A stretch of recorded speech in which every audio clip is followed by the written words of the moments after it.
Hello students, मैं हूं मनीष शंकर तिवारी और आप लोग देखना शुरू कर चुके हैं ई क्लासेस बाय मनीष सर। हम लोग पढ़ रहे हैं सामाजिक विज्ञान कक्षा 10 के लिए और इतिहास का भाग 2 अध्याय 2 भारत में राष्ट्रवाद। हम जो भारत में राष्ट्रवाद पढ़ रहे हैं ये एक्चुअल में यदि हम इसको गांधी युग कहते हैं तो भी अतिशयोक्ति नहीं है, क्योंकि हम गांधी जी के भारत आगमन के बाद से इसको पढ़ रहे हैं। जैसा कि इसके पहले कंटेंट्स में हम लोग देख चुके हैं कि 1915 में महात्मा गांधी दक्षिण अफ्रीका से भारत आते हैं, पूरे भारत की यात्रा करते हैं और वहाँ से जो वे सत्याग्रह का विचार अपने साथ लेकर आते हैं उसका पहला प्रयोग बिहार के चंपारण जिले में वे करते हैं और उसके बाद वे खेड़ा और खेड़ा के बाद अहमदाबाद की मजदूर मिल में इसका सफल प्रयोग करते हैं। उत्साहित गांधी जी रॉलेट एक्ट के विरोध में भी सत्याग्रह और अहिंसा को अप्लाई करते हैं, लेकिन जलियांवाला बाग हत्याकांड होने के बाद में देश में हिंसा भड़क उठती है और अहिंसात्मक आंदोलन में हिंसा आ जाती है। गांधी जी को ये लगता है कि अभी भारतीयों को और प्रशिक्षण की आवश्यकता है, इसीलिए वे रॉलेट एक्ट के विरोध वाला आंदोलन वापस ले लेते हैं। अब गांधी जी ये सोचने लगते हैं कि आंदोलन को अंग्रेजों के खिलाफ पूरे देश में कैसे फैलाया जाए। उसके लिए उनके दिमाग में विचार आता है कि हिंदू और मुसलमान जो अलग अलग तरीक़ों से एक दूसरे से इस समय झगड़ते रहते हैं, यदि किसी कारण से एक प्लेटफॉर्म पर आ जाते हैं तो आंदोलन बहुत ज़्यादा मारक हो जाएगा और अवसर मिल जाता है तुर्की के खलीफा के रूप में। खिलाफत आंदोलन शुरू होता है और गांधी जी उसी समय असहयोग आंदोलन आरंभ कर देते हैं। इस तरह से असहयोग आंदोलन पूरे देश में फैल जाता है।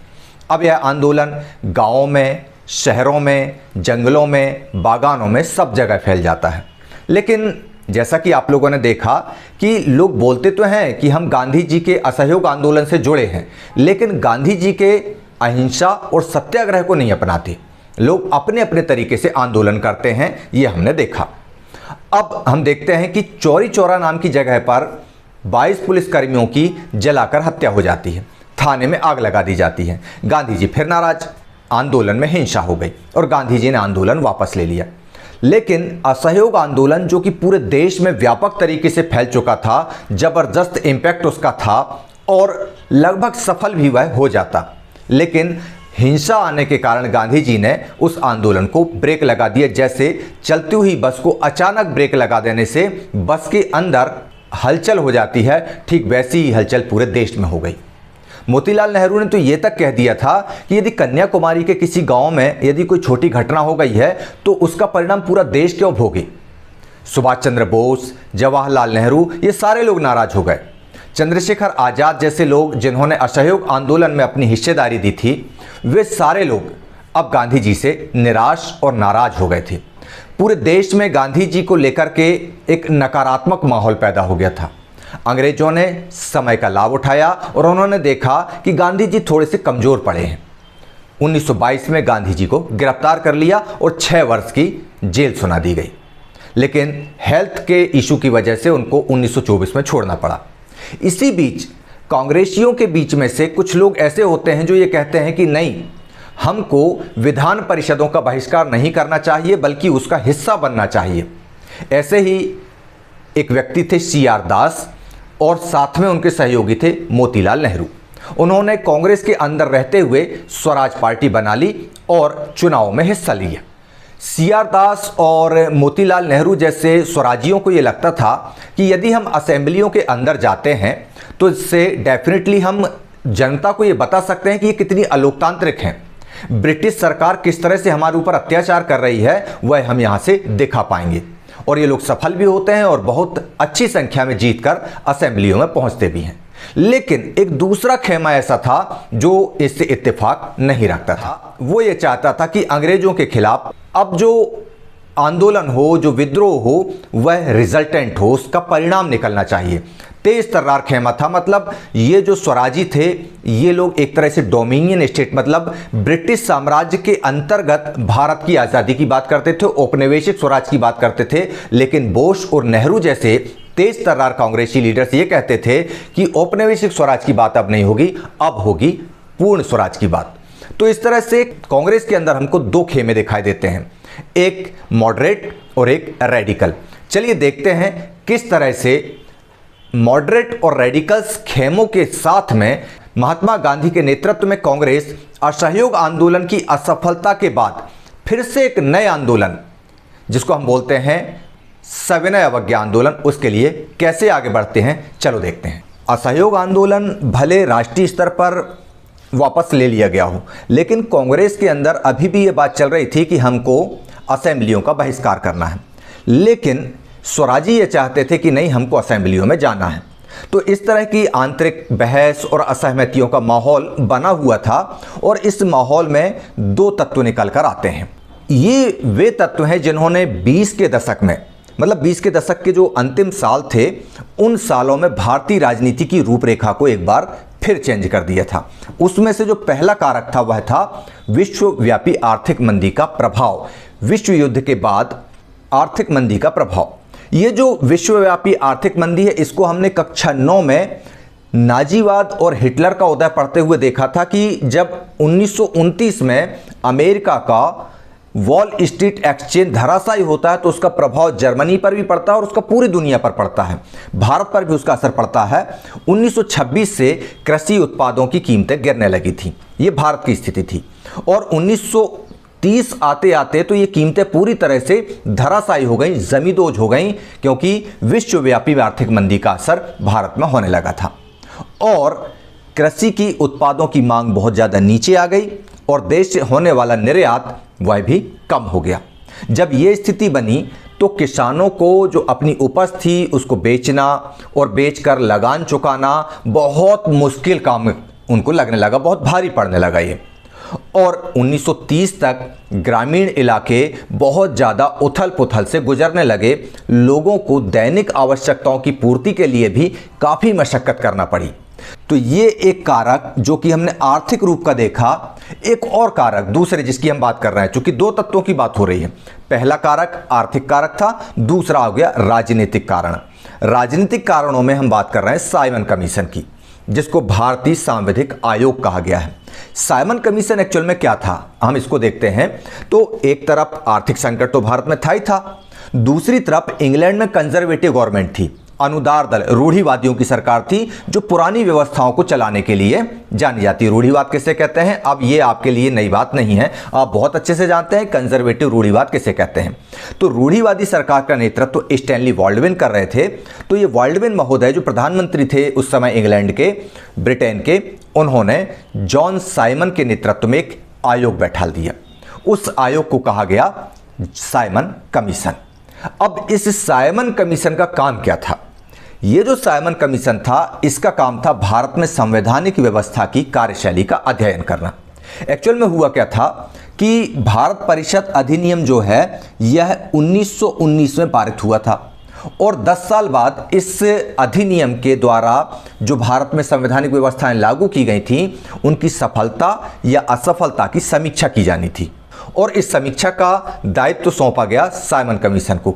एक्चुअल में यह होना था 1929 के बाद, लेकिन राष्ट्रवादी आंदोलन जब हुआ तो उसके जवाब में यह कमीशन भारत को भेजा गया, यह कमीशन का गठन किया गया और भारतीयों को बरगलाने के लिए कि नहीं, हम आपको संवैधानिक व्यवस्थाएं देने जा रहे हैं, हम आपके प्रगति के लिए काम कर रहे हैं, साइमन कमीशन का गठन किया गया। लेकिन साइमन कमीशन में जितने भी मेंबर थे वे सारे के सारे अंग्रेज थे, एक भी भारतीय सदस्य नहीं था। अब भारतीयों के लिए इससे बड़ा अपमान तो हो ही नहीं सकता कि भारत में भारतीय परिषद के अधिनियम का समीक्षा हो, उसकी सफलता असफलता की बात हो और ये निर्णय कौन लेगा? इंग्लैंड में रहने वाले लोग, इंग्लैंड में रहने वाले सांसद या मंत्री या अधिकारी, और लागू किस पे होना है? भारत पे। तो भारतीयों को इसमें अपना अपमान समझ में आया और जब साइमन कमीशन 1928 में भारत आया तो भारत की जितनी भी पार्टियां थी, कांग्रेस हो, मुस्लिम लीग हो, सभी ने इसका विरोध किया और जोर जोर से नारे लगाए, साइमन गो बैक। जब साइमन कमीशन के खिलाफ भारत में अखिल भारतीय विरोध की स्थिति पैदा हो गई, तब इस विरोध को संभालने का, इसको शांत करने का बीड़ा उठाया भारत के तत्कालीन वायसराय लॉर्ड इरविन ने। लॉर्ड इरविन ने 31 अक्टूबर 1929 को एक बड़ा गोलमोल सा जवाब दिया डोमिनियन स्टेटस को लेकर के। उन्होंने कहा कि भारत में संवैधानिक प्रगति का लक्ष्य औपनिवेशिक स्वराज की प्राप्ति है। डोमिनियन स्टेटस क्या है, ये मैंने आपको बताया कि भारत स्वराज तो प्राप्त करेगा लेकिन उसके ऊपर अधिकार इंग्लैंड का ही होगा। अब ये जो डोमिनियन स्टेट्स का बयान किसने दिया? लॉर्ड इरविन ने। लेकिन इसके बारे में उन्होंने कोई टाइम बाउंडेशन नहीं बताया, कोई टाइम लिमिट सेट नहीं की कि इतने साल में आपको डोमिनियन स्टेटस दे दिया जाएगा या इतने दिनों में दे दिया जाएगा। उन्होंने सिर्फ इतना कहा कि इस भावी संविधान के बारे में जो चर्चा होगी उसके लिए गोलमेज सम्मेलन का आयोजन किया जाएगा। लेकिन गोलमेज सम्मेलन को लेकर के या इस प्रस्ताव को लेकर के कांग्रेस के नेता संतुष्ट नहीं हुए। दूसरी तरफ जवाहरलाल नेहरू और सुभाष चंद्र बोस के नेतृत्व में जो कांग्रेस का तेज तर्रार खेमा था वह आक्रामक तेवर अपनाने लगा। वह कहने लगा कि अब औपनिवेशिक स्वराज या डोमिनियन स्टेटस की बात कोई नहीं करेगा, अब बात होगी तो केवल और केवल पूर्ण स्वराज की, मतलब अंग्रेजों को देश छोड़ना पड़ेगा, हम अंग्रेजों के अधीन स्वतंत्रता को हासिल नहीं करना चाहते। और यहां पर हम देखते हैं कि कांग्रेस के अंदर अब दो तरह की खेमे हमको दिखाई देते हैं, एक उदारवादी और मध्यमार्गी नेताओं का और दूसरा तेज तर्रार और रेडिकल नेताओं का।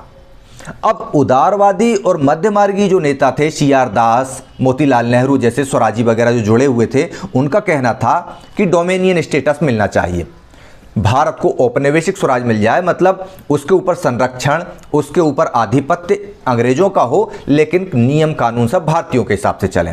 लेकिन डोमिनियन स्टेटस या औपनिवेशिक स्वराज की मांग करने वाले लोगों का जो दबदबा था वह कांग्रेस में कम होता जा रहा था और तेज तर्रार और रेडिकल नेताओं का प्रभुत्व बढ़ता जा रहा था। जवाहरलाल नेहरू उन्हीं तेज तर्रार नेताओं में एक थे और दिसंबर 1929 को जवाहरलाल नेहरू की अध्यक्षता में कांग्रेस का अधिवेशन होता है लाहौर में। और लाहौर में जो 1929 का अधिवेशन होता है उसमें कांग्रेस के सामने पूर्ण स्वराज की मांग को रखा जाता है और उसको औपचारिक रूप से उस डिमांड को, उस मांग को स्वीकार कर लिया जाता है कि कांग्रेस अब पूर्ण स्वराज के लिए लड़ाई लड़ेगी। 1885 को कांग्रेस का गठन हुआ था। उसके बाद नरम दलों का प्रभाव था, नरम दलवादी नेताओं का प्रभाव था, नरमपंथी नेताओं का प्रभाव था। उसके बाद नरमपंथी नेताओं का उस पर प्रभुत्व था, फिर उग्रपंथी नेता आए और अब रेडिकल विचारधारा के नेताओं का कांग्रेस पर प्रभुत्व हो चुका था। पंडित जवाहरलाल नेहरू ने 1929 के दिसंबर में लाहौर अधिवेशन में डिसाइड कर दिया कि पूर्ण स्वराज से कम कुछ भी नहीं, और इसके लिए 26 जनवरी 1930 का दिन डिसाइड किया गया कि सारे देश में स्वाधीनता दिवस मनाया जाएगा। कांग्रेस ने पंडित नेहरू के नेतृत्व में रावी नदी के तट पर 26 जनवरी 1930 को तिरंगा फहरा दिया, लेकिन पूरे देश से जितना रिस्पांस मिलना था वो रिस्पांस कांग्रेस को नहीं मिला। उसकी वजहें भी थी, क्योंकि मुस्लिम लीग कांग्रेस से थोड़ा अलग होने लगा था और आम जनता को लगता था कि ना जाने ये आंदोलन भी कब बैठा दिया जाए या कब शांत कर दिया जाए या वापस ले लिया जाए। अब कांग्रेसियों के माथे पर चिंता की लकीरें थी कि ये जो पूर्ण स्वराज की मांग है इसको एक एक भारतीय के अंदर कैसे व्यवस्थित किया जाए, कैसे भेजा जाए कि एक एक भारतीय अंग्रेजों से पूर्ण स्वराज की मांग करने लगे। इसका दारोमदार, इसकी जिम्मेदारी दी गई महात्मा गांधी को। अब महात्मा गांधी को सोचना था कि किस तरह से कांग्रेस की पूर्ण स्वराज की मांग को देश के द्वारा पूर्ण स्वराज की मांग में तब्दील किया जाए। और फिर गांधी जी को एक विचार कौंधता है। गांधी जी देखते हैं कि नमक एक ऐसा उत्पाद है, नमक एक ऐसी वस्तु है जिस पर काफ़ी समय से अंग्रेजों के द्वारा टैक्स लगाया गया है। यदि इसकी खिलाफत की जाए तो आम जनता इससे जुड़ सकती है। तो बस इसी नमक कानून को लेकर के गांधी जी ने अपना कॉन्सेप्ट तैयार किया और सविनय अवज्ञा आंदोलन की रूपरेखा बना ली। तो चलिए हम देखते हैं नमक यात्रा और सविनय अवज्ञा आंदोलन को। अब देश को एकजुट करने के लिए महात्मा गांधी के दिमाग में नमक का विचार उठ गया था। उनको ये लगने लगा था कि यदि देश को एकजुट करना है तो नमक सबसे अच्छा प्रतीक साबित होगा, पावरफुल सिंबल बनकर उभरेगा। और महात्मा गांधी ने इस चीज़ को ठान लिया। महात्मा गांधी ने लॉर्ड इरविन को 31 जनवरी 1930 को एक खत लिखा। ये है लॉर्ड इरविन। इनको एक लेटर लिखा। लेटर में 11 डिमांड उन्होंने रखी और ये बोली कि अगर ये 11 मांगे भाई साहब आपने नहीं मानी ना तो सविनय अवज्ञा आंदोलन शुरू हो जाएगा। ये 11 मांगे ये सारे वर्ग से जुड़ी हुई थी, चाहे किसान हो, उद्योगपति हो, महिलाएं, सभी से कनेक्टेड थी। ये मांगें कुछ इस तरह की थीं कि विनिमय की दर घटा दी जाए, ये व्यापारियों की डिमांड थी। भू राजस्व कम किया जाए, ये बड़े किसानों की मांगें थी। पूर्ण नशाबंदी हो, ये महिलाओं की मांगें थी। बंदूक रखने का लाइसेंस दिया जाए, ये युवाओं की मांगें थी। नमक कर समाप्त हो, ये गांधी जी ने और कांग्रेस ने इसलिए जोड़ लिया ताकि पूरी जनता इससे जुड़ जाए। तो इस तरह से गांधी जी ने अपनी 11 मांगें सरकार तक भेज दी। अब गांधी जी इन मांगों के जरिए समाज के सभी वर्गों को अपने साथ, मतलब अपने आंदोलन के साथ जोड़ना चाहते थे ताकि सभी लोग पूर्ण स्वराज के अभियान में शामिल हो सकें। और गांधी जी को इसी में से एक सबसे महत्वपूर्ण मांग जो थी वह थी नमक कर के खात्मे की। गांधी जी ने नमक कर के खात्मे की मांग को पूरे पावरफुल तरीके से अपने हाथ में लिया और उसको उठाया भी। क्यों? क्योंकि नमक जो है वह अमीर और गरीब सभी के द्वारा इस्तेमाल किया जाता था। नमक जो है प्रत्येक भारतीय के भोजन का एक अभिन्न हिस्सा था। बल्कि आप लोग जानते भी होंगे कि थाली में हम लोग नमक जो है वह खाली नहीं छोड़ते। यदि थाली में नमक रह जाता है तो हम उसमें पानी डाल देते हैं। और सबसे बड़ी बात, नमक की चोरी हिंदुस्तान में नहीं की जाती। नमक की बोरियां खुले में भी पड़ी रहें, वो डिल्ले वाला नमक जो आता है ना उसकी, अगर वो खुले में भी पड़ी हैं तो कोई चोर उसको चोरी करके नहीं ले जाता। नमक के प्रति भारतीयों के अंदर इतना सम्मान था और इसीलिए नमक पर टैक्स लगाना और उसके उत्पादन पर सरकारी पहरेदारी को महात्मा गांधी ने अंग्रेजी शासनकाल का सबसे दमनकारी पहलू बता दिया कि यह सबसे खराब बात है कि नमक जैसी छोटी चीज को आप पहरेदारी में रख रहे हैं। बस इस गुस्से को गांधी जी ने उभारा और इसको एक आंदोलन का रूप देने की तैयारी कर ली। गांधी जी ने जो पत्र लॉर्ड इरविन को लिखा था उसमें अल्टीमेटम दिया था कि मांगे नहीं मानी तो आंदोलन छेड़ दिया जाएगा। और उधर लॉर्ड इरविन झुकने को तैयार नहीं थे। तो गांधी जी ने 12 मार्च 1930 को अपने विश्वस्त 78 सहयोगियों के साथ, ध्यान रखिए कितने, 78 सहयोगियों के साथ साबरमती आश्रम से यात्रा शुरू कर दी।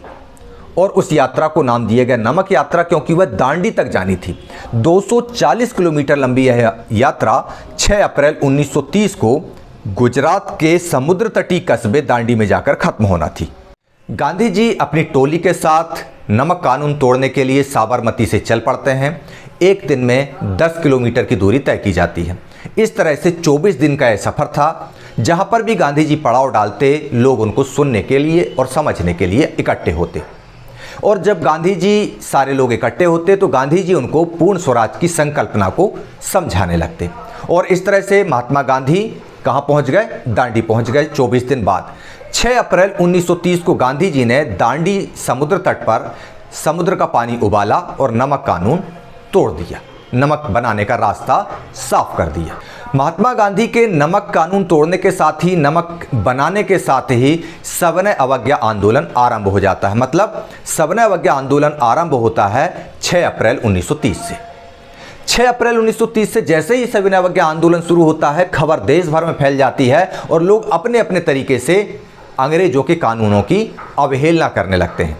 यहाँ पर ध्यान देने बात है कि असहयोग आंदोलन में लोग अंग्रेजों का असहयोग कर रहे थे, नॉन कोऑपरेशन था। और यहां पर सिविल डिसओबीडियंस, मतलब आप ऑर्डर दोगे तो भी हम नहीं मानेंगे, आपके कानूनों का पालन हम नहीं करेंगे। यहां पर कानूनों का पालन हो रहा था असहयोग आंदोलन में, लेकिन हम सहयोग नहीं कर रहे थे। यहां पर असहयोग के साथ में यह भी तय हो गया कि अब हम आपकी बात ही नहीं मानेंगे क्योंकि हम आपको अपना नहीं मानते, आपको यहां से देश से जाना पड़ेगा। अब परिणाम यह हुआ कि किसानों ने जमीनों पर कब्जा करना शुरू कर दिया, लगान भरना बंद कर दिया, आदिवासी जंगलों में घुस गए, वहां पे महुआ बीनने लगे, जंगली उत्पादों को एकत्र करने लगे, मवेशी वहां चराने लगे, जंगलों पर अपना कब्जा जमाने लगे। लोगों ने अपने अपने तरीके से अंग्रेजी कानूनों की अवहेलना शुरू कर दी और सविनय अवज्ञा आंदोलन आगे बढ़ने लगा। और जब इस तरह की घटनाएं लगातार बढ़ने लगीं तो डेफिनेटली अंग्रेज सरकार को ये लगने लगा कि अब माहौल बिगड़ते जा रहा है। देश में अंग्रेजी कानूनों की धज्जियां उड़ने लगीं। अब सरकार ने क्या किया? अंग्रेजों की गोरी सरकार ने कांग्रेसी लीडर्स को गिरफ्तार करना शुरू कर दिया और कई जगहों पर हिंसक टकराव हुए। अप्रैल 1930 में महात्मा गांधी के एक विश्वस्त सहयोगी हुआ करते थे अब्दुल गफ्फार खान, जिनको हम सीमांत गांधी के नाम से भी जानते हैं। उनको गिरफ्तार कर लिया गया। उनकी गिरफ्तारी से भीड़ में बहुत ज़्यादा गुस्सा छा गया। इस गुस्साई भीड़ ने सशस्त्र बख्तरबंद गाड़ियां और पुलिस की गोलियों का सामना करते हुए सड़कों पर उनका विरोध शुरू कर दिया। पुलिस ने भी इनके ऊपर गोलियां चला दी और बहुत सारे लोग मारे गए और महीने भर बाद यहां महात्मा गांधी को भी गिरफ्तार कर लिया गया। महात्मा गांधी की गिरफ्तारी के बाद शोलापुर के जो औद्योगिक कारखानों के मजदूर थे, उन्होंने अंग्रेजी शासनकाल के प्रतीक पुलिस की चौकी हो, नगरपालिका भवन हो, अदालत हो, रेलवे स्टेशन हो, सब जगह हमले शुरू कर दिए। अब सरकार भयभीत हो गई। उसको ये लगने लगा कि ये बहुत ज़बरदस्त अराजकता भारत में फैलती जा रही है और उसने निर्मम दमन का रास्ता अपनाना शुरू कर दिया। सरकार ने शांतिपूर्ण तरीके से जो सत्याग्रही आंदोलन कर रहे थे उन पर हमला करना शुरू कर दिया। औरतों को, बच्चों को मारा पीटा गया और लगभग 1 लाख लोग अरेस्ट कर लिए गए। अब आंदोलन में हिंसा का प्रवेश होते ही गांधी जी ने एक बार फिर सविनय अवज्ञा आंदोलन वापस ले लिया। इसके बाद 5 मार्च 1931 को लॉर्ड इरविन के साथ गांधी जी एक समझौते पर अपना हस्ताक्षर कर देते हैं और ये बात तय होती है कि अब जो लंदन में गोलमेज सम्मेलन होना है, गोलमेज सम्मेलन का दूसरा दौर आरंभ होना था। दूसरा गोलमेज सम्मेलन जिसको बोलते हैं, यह होना था आरंभ 1932 को। पहला सम्मेलन जो हुआ था 1931 में, उसका तो हमने मतलब कांग्रेस ने बहिष्कार करके रखा था, लेकिन दूसरे सम्मेलन में गांधी जी अनुमति और सहमति दे देते हैं कि यस, हम उस सम्मेलन में आएंगे और गांधी जी उस सम्मेलन में पहुंचते भी हैं। दिसंबर 1931 की बात है। गांधी जी गोलमेज सम्मेलन में भाग लेने के लिए वो अपनी लंगोटी पहन के लंदन पहुंच जाते हैं। अब जब लंदन पहुंचते हैं तो वहां बहुत सारी चीज़ों पर तो बात बन गई, लेकिन हिंदू मुस्लिम एकता और दलित निर्वाचन पद्धति को लेकर के गांधी जी की अंग्रेजों से वार्ता टूट जाती है और गांधी जी निराश होकर गोलमेज सम्मेलन को छोड़कर वापस कहाँ जाते हैं? वापस जाते हैं भारत। गांधी जी जब भारत आते हैं तो वो ये देखते हैं कि यहाँ पर तो सरकार ने एक नए तरीके से दमन शुरू कर दिया है। यहाँ पर गिरफ्तारियाँ शुरू हो गई हैं लोगों की, लोगों को मारा पीटा जा रहा है। अब्दुल गफ्फार खान और जवाहरलाल नेहरू जैसे उनके विश्वस्त सहयोगियों को जेल में बंद कर दिया गया है। कांग्रेस की जो संस्था थी उसको गैरकानूनी घोषित कर दिया गया। सभा, प्रदर्शन और बहिष्कार जैसी जो गतिविधि लोग कर रहे थे उसको रोकने के लिए अंग्रेजों ने सख्त कदम उठा लिए। अब इन भारी आशंकाओं के बीच महात्मा गांधी को लगा कि यदि अब सक्रिय नहीं हुए तो इस आंदोलन को कुचल डाला जाएगा और बहुत स्थिति गड़बड़ हो जाएगी, फिर हम अंग्रेजों से लड़ने लायक नहीं रह पाएंगे। इन्हीं भारी आशंकाओं के बीच महात्मा गांधी ने सविनय अवज्ञा आंदोलन 1932 में दोबारा शुरू कर दिया। अब ये जो दूसरी बार इन्होंने आंदोलन शुरू किया था, यह आंदोलन भी 1934 आते आते तक उसकी गति मंदी पड़ने लगी, स्लो पड़ गया। लोगों ने उसमें उत्साह दिखाना बंद कर दिया। महात्मा गांधी ने सविनय अवज्ञा आंदोलन छेड़ दिया था। अब इस सविनय अवज्ञा आंदोलन में लोगों ने पहला जो सविनय अवज्ञा आंदोलन था उसमें तो उत्साह से भाग लिया, लेकिन दूसरे आंदोलन में भाग नहीं लिया। सविनय अवज्ञा आंदोलन में अलग अलग वर्ग के लोग अलग अलग आकांक्षाओं के साथ हिस्सा ले रहे थे। जैसे असहयोग आंदोलन में आप लोगों ने देखा, ऐसे ही सविनय अवज्ञा आंदोलन में व्यापारियों के लिए पूर्ण स्वराज की मांग अलग थी, किसानों के लिए पूर्ण स्वराज कुछ अलग तरीके का था, मजदूरों और महिलाओं के लिए अलग था। तो चलिए हम देखते हैं कि इस सविनय अवज्ञा आंदोलन को लोगों ने किस तरह से लिया। इस आंदोलन में लोगों की क्या आशाएं, अपेक्षाएं, आकांक्षाएं और उनके आदर्श क्या थे, चलिए हम उसको देखते हैं और समझते हैं। 6 अप्रैल 1930 सविनय अवज्ञा आंदोलन शुरू हो जाता है जो 5 मार्च 1931 तक चलता है। इस आंदोलन में किसानों, महिलाओं, व्यवसायियों, श्रमिकों सभी भाग लेते हैं। किसानों में यहाँ पर आपको दिख रहा होगा कि ये जो यहाँ दिख रहा है ये पाटीदार और जाट, ये एक्चुअल में संपन्न किसान है और ये जो पीछे दिख रहा है ये गरीब किसान है। तो यहाँ पर हम देखते हैं सबसे पहले संपन्न किसानों की बात कि सविनय अवज्ञा आंदोलन को जो गाँव में सपोर्ट मिला वह मिला संपन्न किसानों से। गुजरात के पाटीदार और उत्तर प्रदेश के जाट इस आंदोलन में सबसे ज़्यादा सक्रिय थे। और क्यों सक्रिय थे? क्योंकि ये लोग व्यावसायिक फसलों की खेती करते थे और अब व्यापार मंदी में चल रहा था, कीमतें गिरने लगी थीं। जब कीमतें गिर रही थी तो उनके पास नगद रुपया ख़त्म होने लगा, उनका बैंक बैलेंस गिरने लगा और इस वजह से अब इस सरकारी लगान चुकाने में कठिनाई महसूस करने लगे।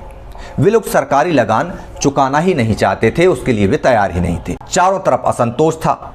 संपन्न किसानों ने सविनय अवज्ञा आंदोलन में बढ़ चढ़कर हिस्सा लिया और जो संपन्न किसान या जो उनके सहयोगी किसान थे जो आंदोलन में भाग नहीं ले रहे थे, उनको सामाजिक बहिष्कार का भय दिखाया कि चलो आप भी आओ और आंदोलन का हिस्सा बनो। एक्चुअल में ये जो संपन्न किसान, बड़े किसान थे, इनकी जो स्वराज की लड़ाई थी वह लगान के खिलाफ थी। वे चाहते थे कि लगान माफ़ हो जाए, यही हमारा स्वराज है।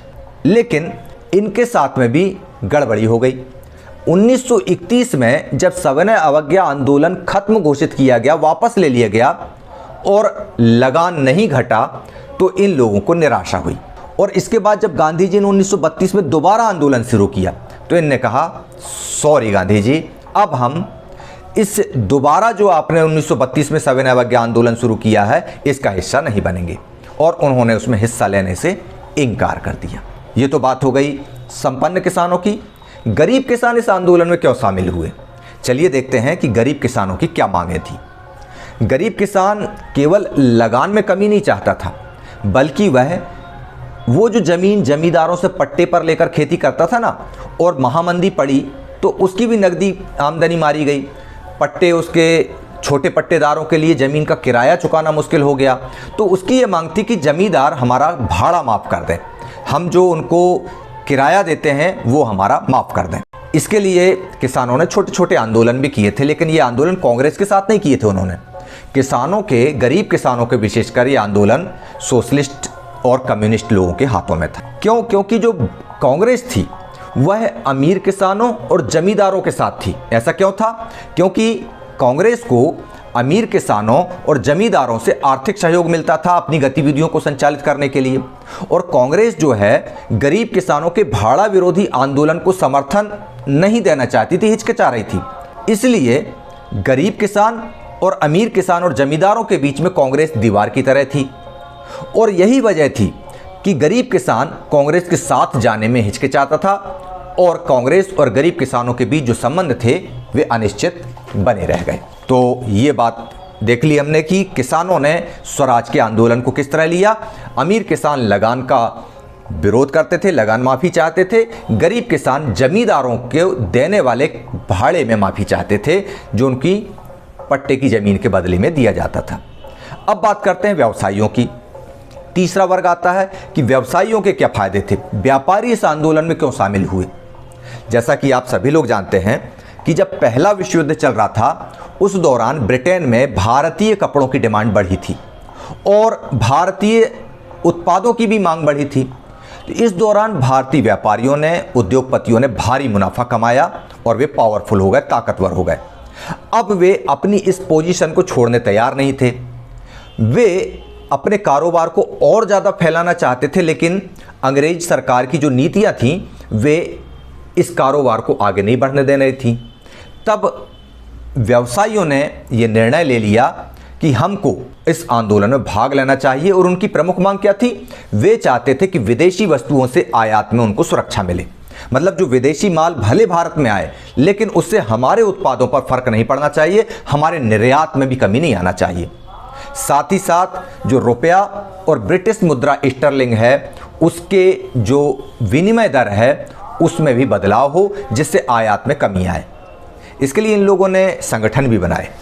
1920 में Indian industrial and commercial Congress की स्थापना हुई, और 1927 में फिक्की नाम के एक संगठन का गठन किया गया, और इस तरह से व्यवसायियों ने अपने हितों के लिए अपने संगठन भी बनाए और सविनय अवज्ञा आंदोलन को सपोर्ट करना भी शुरू किया। पुरुषोत्तम दास ठाकुरदास की बात करें या घनश्याम दास बिरला की बात करें, ऐसे लोग थे। वे जाने माने उद्योगपतियों के नेतृत्व में उद्योगपतियों ने भारतीय अर्थव्यवस्था पर अपना नियंत्रण रखने के लिए और अंग्रेजों का नियंत्रण हटाने के लिए सविनय अवज्ञा आंदोलन मतलब सिविल नाफरमानी आंदोलन का समर्थन कर दिया, और वे गांधी जी के साथ हो गए। और इसके लिए उन्होंने क्या किया? आंदोलन को आर्थिक मदद देना शुरू कर दी। उद्योगपतियों ने सविनय अवज्ञा आंदोलन को रुपए पैसे की मदद दी, आयातित वस्तुओं को खरीदने या बेचने से मना कर दिया। ज़्यादातर जो व्यवसायी थे उनको ये लगता था कि जब स्वराज आएगा तो उनका व्यापार बिना पाबंदियों के बढ़िया आगे बढ़ेगा, फलेगा फूलेगा। लेकिन जब गांधी जी गोलमेज सम्मेलन गए और वहाँ पर मामला बिगड़ गया, तब व्यवसायियों का उत्साह ठंडा पड़ गया और भारत में उग्र गतिविधियां भी बढ़ गई थीं।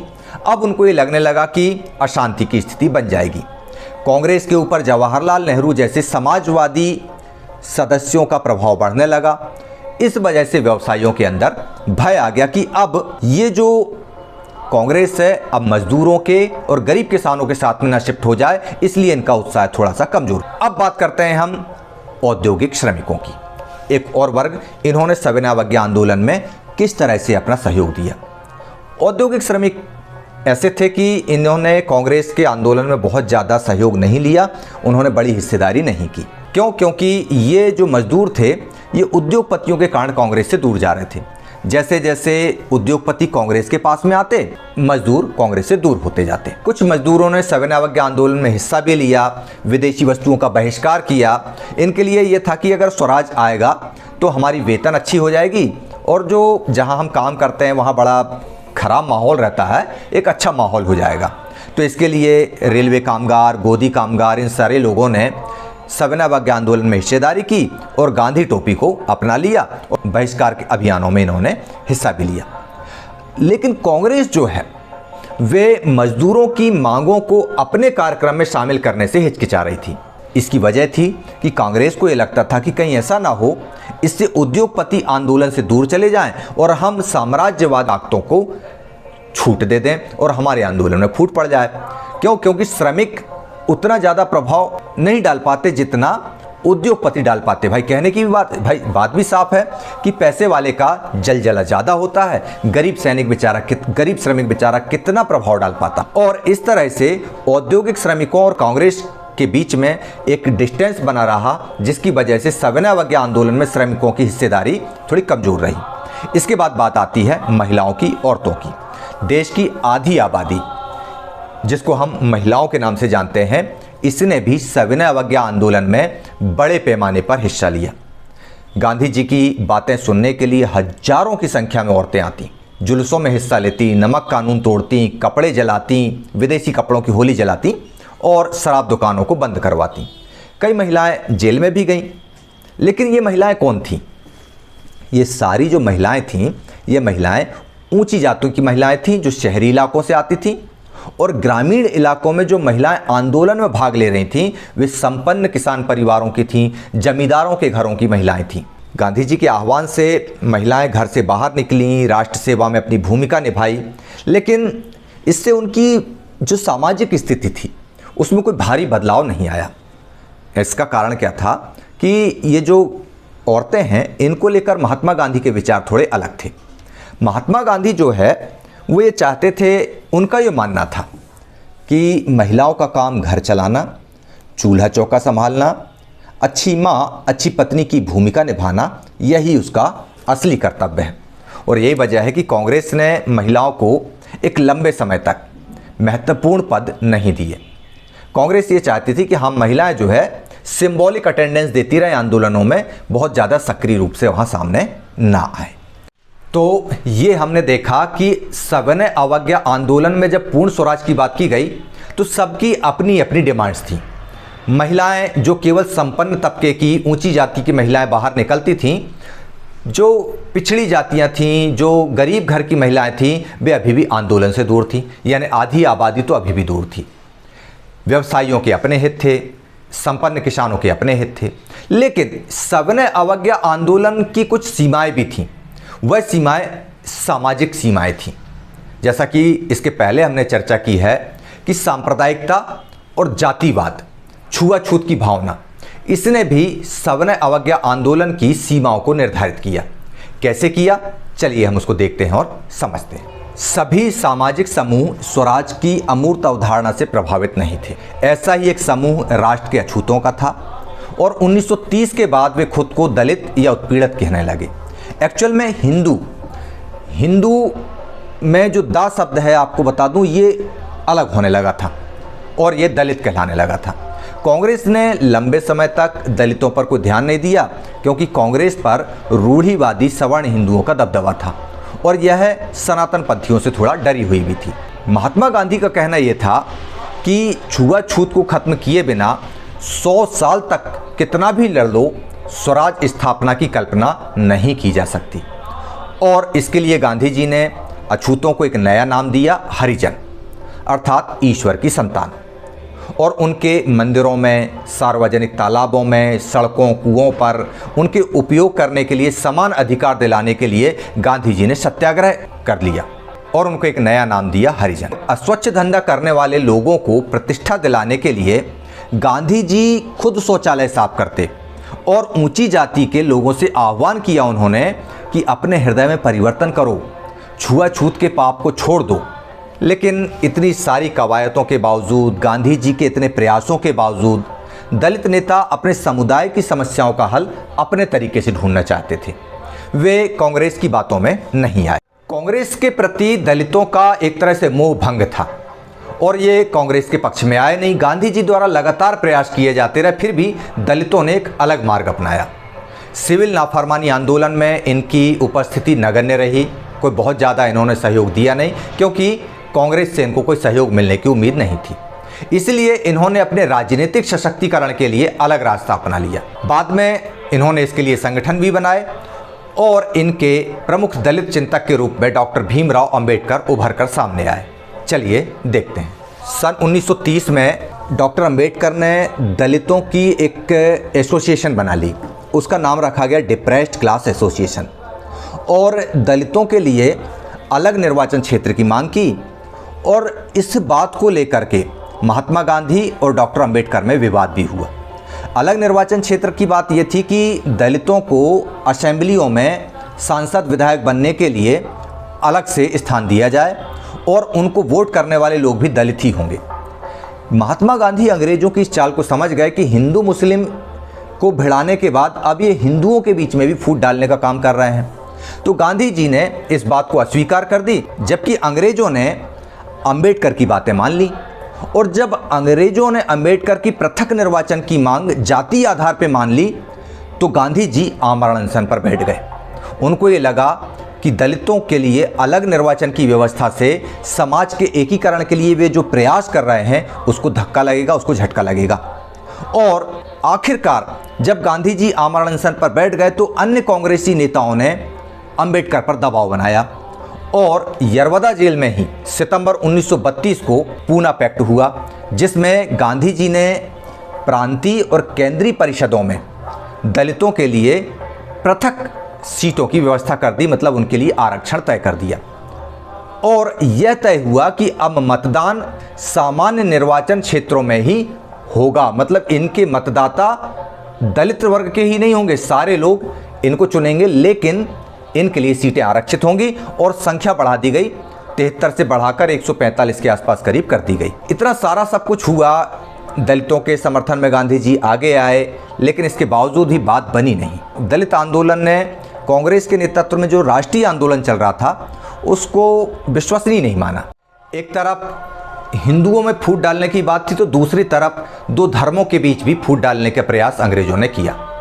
अंग्रेजों ने मुसलमानों को भड़काया और असहयोग आंदोलन के बाद जब खिलाफत का मुद्दा खत्म हो गया, तब मुसलमान हिंदुओं से दूर होते चले गए और इतना दूर होते चले गए कि इनके बीच में वैमनस्य पैदा हो गया और जगह जगह झगड़े और दंगे की बातें सुनाई देने लगी। एक्चुअल में हुआ क्या था कि जो मुसलमान थे वे कांग्रेस की और शंका भरी नज़रों से देखने लगे, क्योंकि कांग्रेस के ऊपर हिंदू महासभा का भी थोड़ा थोड़ा प्रभाव दिखाई देने लगा था। कांग्रेस के ऊपर सनातनपंथी हिंदुओं का प्रभाव दिखाई देने लगा था। परिणाम ये हुआ कि मुहर्रम आती तो मुसलमान बड़ा उग्र जुलूस निकालते, नवरात्रे आते तो हिंदू बड़ा उग्र जुलूस निकालते। इस तरह से एक प्रतियोगिता सी बन गई, एक दूसरे के खिलाफ अपने आप को ज़्यादा ताकतवर दिखाने की। माहौल दिन ब दिन बिगड़ते जा रहे थे और मोहम्मद अली जिन्ना जैसे लोग इसमें पानी डालते। कहाँ से ऊर्जा मिलती उनको? उनको अंग्रेजों से ऊर्जा मिलती जा रही थी। कांग्रेस और मुस्लिम लीग इन दोनों ने एक बार फिर से गठबंधन का प्रयास किया, बल्कि 1927 का जब साल आया ना, तो ऐसा लग रहा था कि हिंदू और मुसलमानों के बीच में एकता फिर से बन जाएगी। लेकिन विधानसभाओं में प्रतिनिधित्व के सवाल पर गड़बड़ी हो गई। उनके जो एक लीडर थे मोहम्मद अली जिन्ना, उनका ये कहना था कि मुसलमानों को केंद्रीय सभा में आरक्षित सीट दी जाए। मुसलमानों की आबादी जहाँ पर ज़्यादा है, जैसे बंगाल और पंजाब, वहाँ आबादी के हिसाब से उनकी संख्या प्रतिनिधित्व दिया जाए।